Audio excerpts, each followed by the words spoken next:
Hi, I'm Mark Duvall. I'm the leader of Mission and Outreach for St. Peter's in the Woods Episcopal Church located in Fairfax Station in Virginia. I'm here today to talk to you about the mobile food pantry and all the good that St. Peter's is doing to help address food insecurity.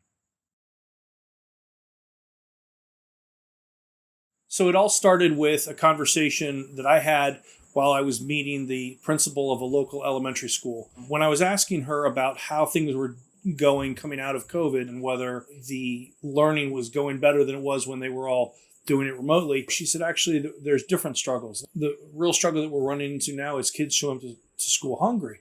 She said, we have a real problem with food insecurity here. And I thought there's got to be a way that we can address this issue. After a lot of thought, put together a plan for how to deal with this.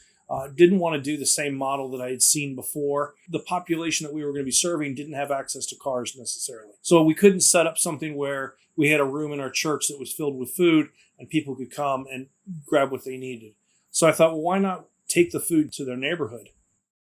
The first Saturday of every month, we deliver food to 40 families down in a neighborhood that has families with kids who attend that local elementary school that I referenced earlier. For a week and a half before the first Saturday of the month, parishioners gather food from across different grocery stores. So each family currently gets a bag or a box of cereal, a pound of white rice, a pound of pinto beans, a pound of black beans, 1 or 2 jars of peanut butter, a loaf of bread, a fresh vegetable or two, green beans, apples, peppers, a gallon of milk, a dozen eggs, and a pound of frozen meat. And so we wanted to address breakfast, some lunch, and components of a meal. And this is supposed to be supplemental to a family. It's not supposed to replace anything. We are motivated by our calling as a church to follow the words of Jesus, to go out and serve the people. We go to give the food that we would eat ourselves and what we think was going to best support the needs of the families that we're giving it to.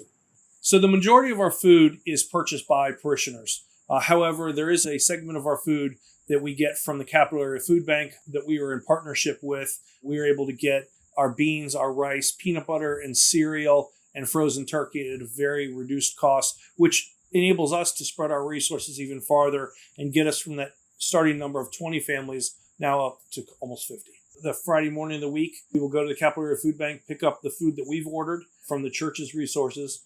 That Friday night, we'll gather as parishioners and we will pack up all the non-perishables, fill all the bags with the food, and get them all organized. So we actually have a dedicated mission and outreach room at our church that has really large, or 6 or 8 foot white tables with signs on them. One of the components of the Friday night is getting together and figuring out what will fit in each bag, so the bag doesn't either A, weigh too much, or B, rip as soon as somebody picks the bag up. So we'll distribute the food out across 3 or 4 bags, and then we number the bags. So when the distribution team goes in, they know to give every family a bag of 1, 2, 3, and 4. Our current method of transport is on a monthly basis, I will go to U-Haul and I will rent a 20-foot moving truck.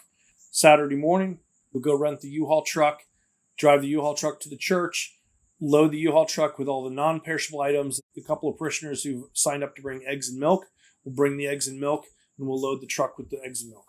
So we'll drive to the neighborhood. We will pull up to a predetermined location that we've been meeting at for about the past 5 or 6 months.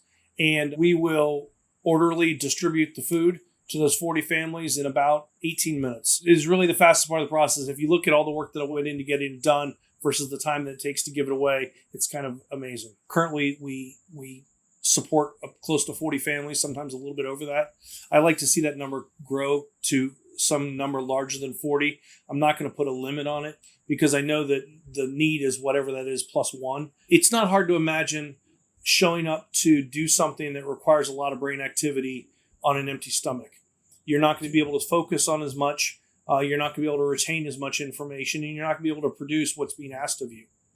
And you draw that out for his or her time in elementary school, and then fast forward that to high school, they will continue to stay behind in their studies and not be able to meet even the minimum requirement to advance.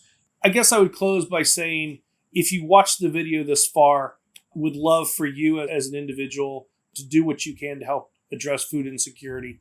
It's a terribly underserved problem in this country that is very easy to manage as long as you get a group of people together who cares. And if you're willing and able and you want to donate, feel free to go to stpetersofthewoods.com and donate any money. We'll make sure it goes to good use.